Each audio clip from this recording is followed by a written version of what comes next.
നമ്മുടെ ജീവിതം മറ്റാരുടേതോ പോലെ ആയിരുന്നെങ്കിൽ എന്ന് ആഗ്രഹിക്കാറുണ്ട് പലരും. അതിൽ അർത്ഥമില്ല. പുഴയിലൂടെ താറാവ് നീങ്ങുന്നത് കണ്ടിട്ടില്ലേ? പുറമേ നിന്ന് നോക്കുന്നവർക്ക് തോന്നും, ആഹാ, എന്ത് ഭംഗിയാണ് അവയുടെ വരവ് കാണാൻ.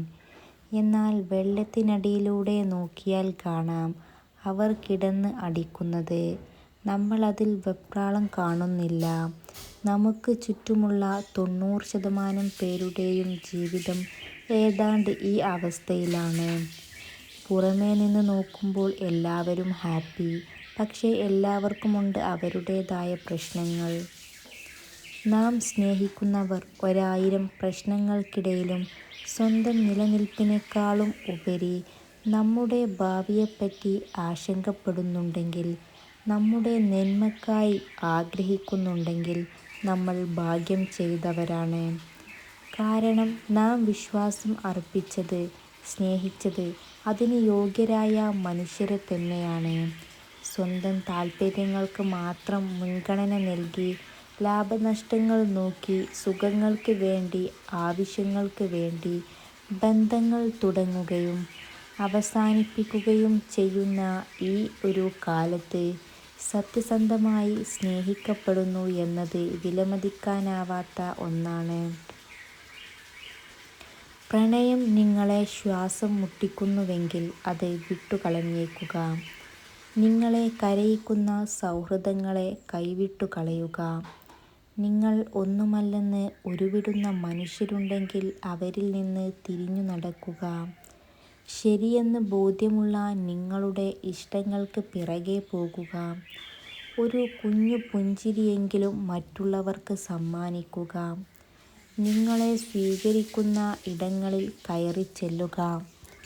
നിങ്ങളെ എല്ലാ കുറവുകളോടും കൂടി ഉൾക്കൊള്ളുന്നവരുടെ കൈകോർത്ത് നടക്കുക. നിങ്ങൾ എന്നും നിങ്ങളായിരിക്കുക. അത് മാത്രമാണ് നിങ്ങളുടെ ജീവിതം. ആത്മാർത്ഥമായ ബന്ധങ്ങളിൽ അധികം പ്രകടനങ്ങൾ ഉണ്ടാകില്ല. ആവശ്യങ്ങൾ ഉണ്ടാകില്ല. കള്ളങ്ങളിൽ പൊതിഞ്ഞ മാധുര്യമേറിയ മൊഴികളുണ്ടാകില്ല. ഉണ്ടാകുന്നത് നിഷ്കളങ്കമായ സ്നേഹവും വിശ്വാസവും അതിലൂടെ കിട്ടുന്ന സമാധാനവുമാണ്. നിങ്ങൾക്ക് ഇഷ്ടപ്പെട്ടതുപോലെ ഒരാൾ നിങ്ങളോട് ആയിരിക്കണമെങ്കിൽ ഒന്നുകിൽ ആത്മാർത്ഥമായ സ്നേഹമുണ്ടാകണം, അല്ലെങ്കിൽ അത് അഭിനയമായിരിക്കണം. നമ്മുടെ പരാജയങ്ങളിൽ, വേദനകളിൽ, തകർച്ചകളിൽ നമ്മോടൊപ്പം നിന്ന മനുഷ്യരെ മറക്കാതിരിക്കുക. അവരൊന്നും നിങ്ങൾക്കുള്ളതിനെ വരുന്നവരല്ല, നിങ്ങളെ സ്നേഹിച്ചു വന്നവരാണ്. മധുരമുള്ള വസ്തുക്കൾ ഉറുമ്പിരിക്കുന്നത് നമ്മൾ കണ്ടിട്ടില്ലേ? ആ വസ്തുവിനെ ഉറുമ്പ് ഇഷ്ടപ്പെടുന്നത് കൊണ്ടല്ല, ആ മധുരം ഇഷ്ടമുള്ളത് കൊണ്ടാണ്. ആ മധുരം കഴിഞ്ഞാൽ വേറെ വസ്തു തേടിപ്പോകും ഉറുമ്പ്. വലിച്ചെറിഞ്ഞവരിലേക്ക് വീണ്ടും വലിഞ്ഞുകയറി ചെല്ലരുത്. വാക്കുകൾ കൊണ്ട് മുറിവേൽപ്പിച്ചവരിലേക്ക് ഇനിയൊരു തിരിച്ചുപോക്കും. അവഗണിക്കപ്പെടുന്നതും അവഹേളിക്കപ്പെടുന്നതും നമ്മുടെ സ്നേഹത്തിന് വിലയില്ലാത്തിടത്താണ്. അളന്നു തിരഞ്ഞെടുത്ത സ്നേഹം കൈപ്പറ്റാൻ ഒരുപാട് ആളുകളുണ്ടാകും. അറിഞ്ഞു തരുന്ന സ്നേഹത്തിന് പരിധികൾ ഒന്നും തന്നെ ഉണ്ടാകില്ല. പങ്കുപറ്റാൻ ഒരുപാട് ആളുകളും ഉണ്ടാകില്ല. പറ്റിക്കുകയാണെന്നറിഞ്ഞിട്ടും പറ്റിച്ചേർന്നു നിൽക്കുന്ന മനുഷ്യരില്ലേ? പഴയതൊക്കെ മറന്ന് ഇനിയും പറ്റിക്കപ്പെടില്ല എന്ന് വിശ്വസിച്ച മനുഷ്യർ. ഒരുപാട് ആഴത്തിൽ വേദനിപ്പിച്ചിട്ടും അതിനേക്കാൾ ആഴത്തിൽ സ്നേഹിച്ച മനുഷ്യർ. അങ്ങനെയുള്ളവരുടെ മുമ്പിൽ ഒരിക്കലും ജയിച്ചെന്ന് നിങ്ങൾ കരുതരുത്. അങ്ങനെയുള്ള തോന്നലുകൾ പോലും ആ മനുഷ്യരുടെ ദക്ഷിണയാണ്. നമ്മുടെ കൊച്ചു പൊട്ടക്കിണറ്റിൽ ജീവിച്ചുകൊണ്ട്, നമ്മുടെ അയൽക്കാരനെ ശത്രുവായി പ്രഖ്യാപിച്ചുകൊണ്ട്, നമ്മുടെ ഇടുങ്ങിയ മനസ്സും ഇടുങ്ങിയ ചിന്തകളുമായി ചുരുങ്ങിയ ഒരു സ്വപ്നത്തിലേക്ക് ജീവിച്ചുകൊണ്ട് നമ്മൾ മനുഷ്യനെ വെറുക്കാൻ പഠിക്കുന്നതിനു പകരം ലോകത്തിലേക്ക് ഇറങ്ങുക. ലോകത്തിൻ്റെ ഈ വിശാലത കാണുക. നല്ല മുഹൂർത്തങ്ങളിൽ പങ്കാളികളാകുക.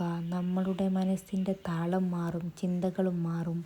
പോസിറ്റീവായ ചിന്തകളുണ്ടാകുന്ന വ്യക്തികളായി മാറുമെന്നതിൽ സംശയമില്ല. ബന്ധങ്ങൾ കാരണം മനസ്സ് വരിഞ്ഞു മുറുക്കിയത്.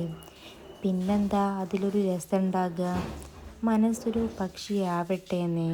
സ്നേഹവും പ്രണയവുമൊക്കെ ആ പക്ഷിക്ക് ആകാശമാകട്ടെ. ബന്ധങ്ങൾ രണ്ടു തരത്തിലാണ്.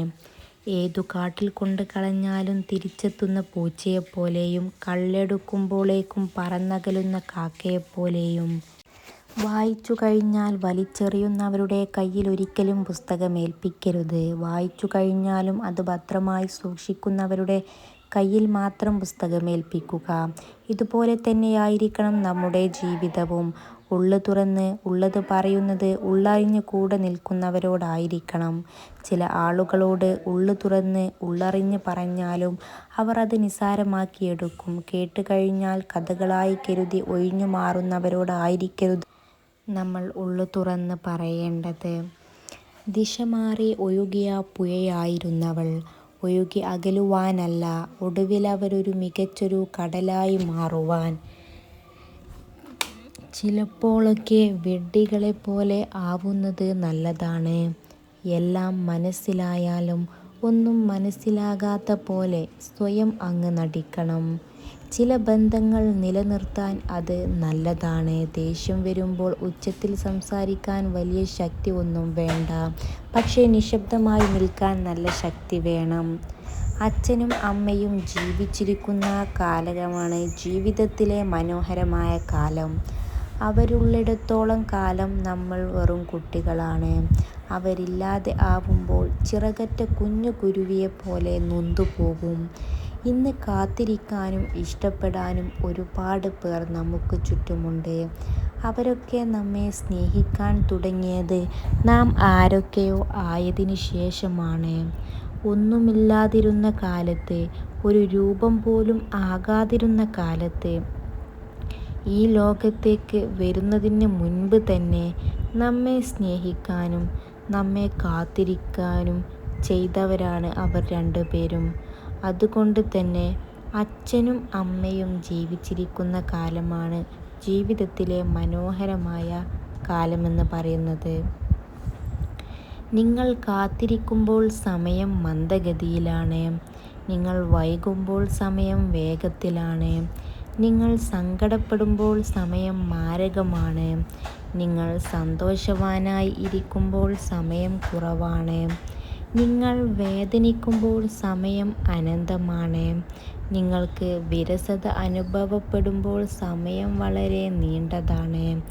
ഓരോ തവണയും സമയം നിർണ്ണയിക്കുന്നത് നിങ്ങളുടെ വികാരങ്ങളാലും മാനസികാവസ്ഥകളാലുമാണ്, അല്ലാതെ ഗ്രൂപ്പുകളല്ല. അതുകൊണ്ട് തന്നെ നിങ്ങൾ എപ്പോഴും നല്ല സമയം ആസ്വദിക്കുക. ജീവിതത്തിൽ സന്തോഷം കണ്ടെത്തുക. പറഞ്ഞതോ അറിഞ്ഞതോ അല്ല, അനുഭവിച്ച കാര്യങ്ങളാണ് ഒരാളെക്കുറിച്ചുള്ള ബോധ്യത്തിന് വഴിതെളിയിക്കുന്നത്. അല്ലെങ്കിലും മറ്റുള്ളവരുടെ മുൻപിലും സംസാരത്തിലും അഭിനയിക്കാൻ പലർക്കും കഴിയും. ജീവിതത്തിൽ അതിന് കഴിഞ്ഞെന്നു വരില്ല. എത്രത്തോളം നുണ പറഞ്ഞാലും എന്തൊക്കെ മറച്ചു വെച്ചാലും അതൊക്കെ മറനീക്കി പുറത്തു വരുന്ന ഒരു സമയമുണ്ട്. ആ സമയമാണ് ഒരു വ്യക്തി യഥാർത്ഥത്തിൽ എന്തായിരുന്നു എന്ന് നമുക്ക് മനസ്സിലാക്കി തരുന്നത്. അതാണ് നമ്മുടെ ജീവിതം. മനുഷ്യർ സ്വാർത്ഥരാണ്. ഒരു പരിധിക്കപ്പുറം ആരും നിങ്ങളുടെ കാര്യത്തിൽ താല്പര്യപ്പെടില്ല.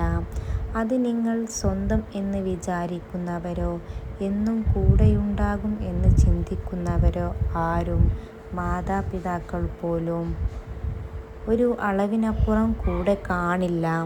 അതുകൊണ്ട് ജീവിക്കേണ്ടത്, ജയിക്കേണ്ടത് നിങ്ങളുടെ മാത്രം ആവശ്യമാണ്. ഇത് നിങ്ങൾ മനസ്സിലാക്കിയിട്ടില്ലെങ്കിൽ നിങ്ങളുടെ അലസത ഇനിയും നിങ്ങൾക്ക് കൂടുതൽ വേദനകൾ നൽകാൻ പോകുന്നു എന്നതാണ് ചുരുക്കം.